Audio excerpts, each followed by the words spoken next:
अस्सलामुअलैकुम वरहमतुल्लाहि वबरकातुहू। प्यारे दोस्तों, आज की इस वीडियो में आपको एक हकीम का ऐसा वाक़या सुनाएंगे जिसको सुनकर आपका ईमान ताज़ा हो जाएगा। प्यारे दोस्तों, इस वीडियो को स्किप किए बिना आखिर तक ज़रूर देखिएगा। प्यारे दोस्तों, ये कोई 400 साल पहले का जिक्र है। पंजाब के शहर चंदूट में एक गरीब हकीम साहब रहते थे। उनका नाम अलीमुद्दीन अंसारी था। उन्होंने बड़े लायक उस्तादों से अरबी, फ़ारसी और तिब की तालीम पाई थी और बड़े ऊंचे दर्जे के हकीम बन गए थे। अल्लाह की कुदरत, हकीम साहब की बदकिस्मती कि उनके पास बहुत मरीज़ इलाज के लिए आते थे। हालांकि वो शहर के दूसरे सब हकीमों से बेहतर थे। दूसरे हकीमों के पास मरीज़ों का तांता लगा रहता, लेकिन हकीम अलीमुद्दीन के पास कोई इक्का दुक्का मरीज़ ही आता था। इसका नतीजा ये हुआ कि हकीम साहब बहुत गरीब हो गए। इतने गरीब कि कई दिन तक उनके घर में चूल्हा नहीं जलता। हकीम साहब को घर वालों समेत फाके करने पड़ते थे। हकीम साहब तो सब्र कर लेते थे, लेकिन उनकी बीवी को बहुत गुस्सा आता था और वो उनको हर वक्त जली कटी सुनाती रहती थी। एक दिन हकीम साहब शाम को घर आए तो बीवी ने उनको ताने दिए और इतना बुरा भला कहा कि वो रोते हुए देर देर तक रो रो कर अल्लाह ताला से दुआ करते रहे कि अल्लाह मुझ पर रहम कर, मेरी तकदीर बदल दे, मुझे इतना रिस्क अता कर कि मैं गरीबों मोहताजों की मदद भी कर सकूं। जब उनके दिल का बोझ हल्का हुआ तो सजदे से सर उठाया। उस वक्त उन्होंने यूँ महसूस किया कि अल्लाह ताला ने उनकी दुआ कबूल फरमा ली है। मगरिब और इशा की नमाज़ पढ़ने के बाद वो घर आए और चुपके से अपने बिस्तर पर लेट गए। थोड़ी देर ही गुजरी थी कि हकीम साहब घर का दरवाज़ा किसी ने ज़ोर ज़ोर से खटखटाया। हकीम साहब हैरान हो गए। हकीम साहब चिराग लेकर बाहर निकले तो देखा कि मोहल्ले का चौकीदार बाहर खड़ा है। उसके साथ दो आदमी भी हैं जो परदेसी मालूम होते हैं। उन दोनों आदमियों ने हकीम साहब को बारी बारी सलाम किया। हकीम साहब ने सलाम का जवाब दिया और फिर फ़ारसी ज़बान में कहा कि हकीम साहब, हम एक तिजारती काफ़िले के आदमी हैं। हमारा काफ़िला काबुल से आगरा हिंदुस्तान जा रहा है। हमारे काफ़िले में आपके शहर के करीब रात भर के लिए पड़ाव डाला है। हमारे काफ़िले के सरदार मलिक मुजफ्फर खान के पेट में सख्त दर्द हो रहा है। उस दर्द ने उनके होश व हवास गुम कर रखे हैं। आप हमारे साथ चलकर उनको देख लें और कोई ऐसी दवा दें जिससे उनको जल्द अज जल्द आराम आ जाए। हकीम साहब ने उनसे मरीज़ के बारे में कुछ और बातें पूछी जिससे उनको अंदाज़ा हो गया कि दर्द की क्या वजह है। उन्होंने कुछ दवाई ली और उनके साथ काफ़िले में पहुंच गए। उनका अंदाज़ा ये था कि मरीज़ कॉलेज के दर्द में मुब्तला है। अब जो मरीज़ को देखा तो उनका अंदाज़ा सही निकला। मरीज़ को उस मर्ज़ की दवाएं खिलाई गई और दर्द के मकाम पर कपड़ा गर्म करके टकोर की। अल्लाह ताला ने फजल किया कि मरीज़ का दर्द देखते ही देखते दूर हो गया और वो हशाश बशाश हो गया। हकीम साहब मलिक मुजफ्फर खान से रुखसत होकर उधर जाने लगे तो उसने उनको 10 दीनार दिए। दीनार सोने का सिक्का होता है दोस्तों, जिसकी कीमत आजकल के ज़माने में कई हज़ार रुपये बनती है। दीनार देते वक्त मलिक मुजफ्फर खान ने यह भी कहा कि कल सुबह फिर तशरीफ़ लाइए और मुझे देख लीजिएगा। हकीम साहब बहुत अच्छा कहकर घर वापस आ गए और 10 दीनार बीवी के हाथ पर रख दिए और तमाम किस्सा उसको सुना दिया। बीवी ने 10 दीनार कभी ख्वाब में ही भी नहीं देखे थे। ये पागल खुश हो गई और बार बार अल्लाह का शुक्र अदा करने लगी। दूसरे दिन सुबह को हकीम मुजफ्फर खान साहब के पास गए तो उसे बिल्कुल ठीक और खुशो खुर्रम पाया। उसने हकीम साहब से कहा कि हमारा काफ़िला कुछ देर बाद यहाँ से आगरा की तरफ रवाना होने वाला है। मैं चाहता हूँ कि आप भी हमारे साथ चलें। आपको रास्ते का तमाम खर्च मैं दूंगा और आगरा पहुँचकर आपकी मदद का इंतज़ाम भी कर दूंगा और कभी मौका मिल गया तो आपको जहांगीर बादशाह की मुलाजमत दिलवा दूंगा। मतलब वो मकाम होता है दोस्तों जहां बैठकर तबीब डॉक्टर लोग मरीज़ों को देखता और उनका इलाज करता है। हकीम साहब ने मलिक मुजफ्फर खान का शुक्रिया अदा किया और कहा कि मैं आपके साथ जाने के लिए तैयार हूं, बस इतनी इजाज़त दीजिए कि मैं घर वालों को इत्तला दे आऊँ।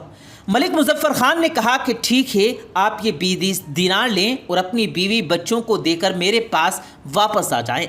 हकीम साहब ने घर जाकर बीवी को 20 दीनार थमाए और उसे बताया कि मैं काफ़िले के साथ किस्मत आजमाने के लिए आगरा जा रहा हूँ।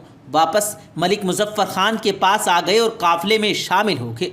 चेन्नूट से आगरा तक के इस सफ़र में काफ़िले का कोई आदमी बीमार हो जाता तो हकीम साहब ही उसका इलाज करते। वो तंदुरुस्त हो जाता तो खुश होकर हकीम साहब को कुछ न कुछ इनाम ज़रूर देता। आगरा पहुंचकर हकीम साहब के पास इतनी रकम जमा हो गई कि वहां उन्होंने अपना मतब कायम कर लिया। थोड़े ही दिनों में वो 1 लाख और काबुल हकीम की हैसियत से मशहूर हो गए और धड़ाधड़ मरीज उनके पास आने लगे। इस ज़माने में मलिका नूर जहां टांग के शदीद दर्द में मुब्तला हो गई। इस दर्द को लंगड़ी का दर्द और इस मौजी बीमारी को अरकुन निसा कहते हैं। इस मर्ज़ की वजह से मलिका को शदीद तकलीफ़ थी। शाही दरबार के डॉक्टरों ने मलिका के इलाज में कोई कसर ना छोड़ी, लेकिन उसको कुछ भी फ़ायदा ना हुआ। मलिक मुजफ्फर खान ने जहांगीर बादशाह से हकीम अलीमुद्दीन अंसारी का जिक्र किया और मशवरा दिया कि उनसे मलिका का इलाज कराया जाए। बादशाह ने फ़ौरन हकीम साहब को शाही महल बुलाया और उन्हें मलिका का इलाज करने के लिए कहा। हकीम साहब ने मलिका की नब्ज़ देखी, कुछ और बातें उससे पूछी और ये भी राय दी कि मलिका के जिस्म से कुछ खून निकालना पड़ेगा, इसी तरह उनका दर्द दूर होगा। इलाज के इस तरीके को फसद खोलना कहते हैं। इसमें जिस्म की एक रग से निमिस्टर के ज़रिए खून निकालते हैं। हकीम साहब ने काम ऐसे तरीके से किया कि मलिका को कुछ तकलीफ़ ना हुई और उसकी बीमारी बहुत जल्द दूर हो गई। मलिका के ठीक होने का नतीजा ये हुआ कि हकीम साहब की किस्मत का सितारा चमक उठा। बादशाह ने उन्हें कीमती ख़त देकर शाही डॉक्टर मुकर्रर कर दिया। इधर मलिका ने हकीम साहब को 1 लाख रुपए का ख़त अता किया। गलत इस मशाक को कहते हैं जो बादशाह या उसके अमीरों की तरफ से किसी शख्स की खिदमत के सिले में उसकी इज्जत बढ़ाने के लिए दी जाती है। खलत का अलावा मलिका ने हकीम साहब को 7 लाख रुपये नकद अदा किए और अपना जेवर भी उतार कर हकीम साहब को दे दिया। उसको देखकर मलिका के कनीज़ों ने भी अपने जेवर उतार कर मलिका पर निछावर कर दिए। मलिका ने ये तमाम जेवरात भी हकीम साहब को बख्श दिए। सारे इनाम व इकराम को जमा करके कीमत लगाई गई तो 22 लाख रुपये हुई। हकीम ने मन्नत मानी कि मेरे हाथ में कभी दौलत आई तो जहाँ तक हो सका इसको लोगों की भलाई रफ़ाए आम के कामों में खर्च करूँगा। अपनी किस्मत का सितारा चमकने के बाद उन्होंने ये मन्नत इस तरह पूरी की कि बाकी उम्र में रफ़ाए आम के बेशुमार काम किए। मसलन चेन्नूट के चारों तरफ ईंटों की फसील बनवाई। चेन्नूट और लाहौर में बहुत सी मस्जिदें, 12 दरिया, बाज़ार, दुकानें, सराय बनवाए। इनके अलावा कितने ही बाग, शिफा खाने, मदरसे, कुएं, तालाब और हमाम बनवाए और पाकिस्तान के पंजाब के मशहूर शहर वज़ीराबाद को आबाद किया। उन्होंने जो इमारत वगैरह अपनी यादगार छोड़ी उनमें से अक्सर बर्बाद हो चुकी थी, लेकिन कुछ अभी तक बाकी हैं। उन्हीं में लाहौर की मस्जिद वज़ीर खान उनकी सबसे शानदार यादगार है। जहांगीर के बाद शाहजहां ने ताज शाही पहना तो उसने भी हकीम साहब को 1 लाख रुपये नकद इनाम के अलावा कीमती खंजर, 1 घोड़ा, 1 ऊँट, 1 झंडा, 1 नकारा अदा किए और फौज का एक बड़ा ओहदा भी दिया। 1632 ईस्वी में दौलताबाद के हाकिम फतेह खान ने खराज अदा करना बंद कर दिया। शाहजहां ने हकीम साहब का फौजी ओहदा बढ़ा दिया और उनको 10,000 सवार देकर दौलताबाद पर हमला करने के लिए भेजा, लेकिन फतेह खान ने इताअत कबूल कर ली। इसलिए बादशाह ने हकीम साहब को वापस बुला लिया और उनको नवाब वज़ीर खान का खिताब देकर पाकिस्तान के लाहौर का गवर्नर मुकर्रर कर दिया। इसी ज़माने में उन्होंने लाहौर की मस्जिद वज़ीर खान और दूसरी इमारतें तामीर कराई। 7 साल के बाद बादशाह ने उनको आगरा का गवर्नर मुकर्रर कर दिया। उनको आगरे में हुकूमत करते थोड़ा ही अरसा गुजरा था कि गलंज की बीमारी से अगस्त 1641 ईस्वी में वो फोत हो गए। उन्होंने जो शानदार यादगारें अपने पीछे छोड़ी वो उनका नाम हमेशा जिंदा रखेंगी।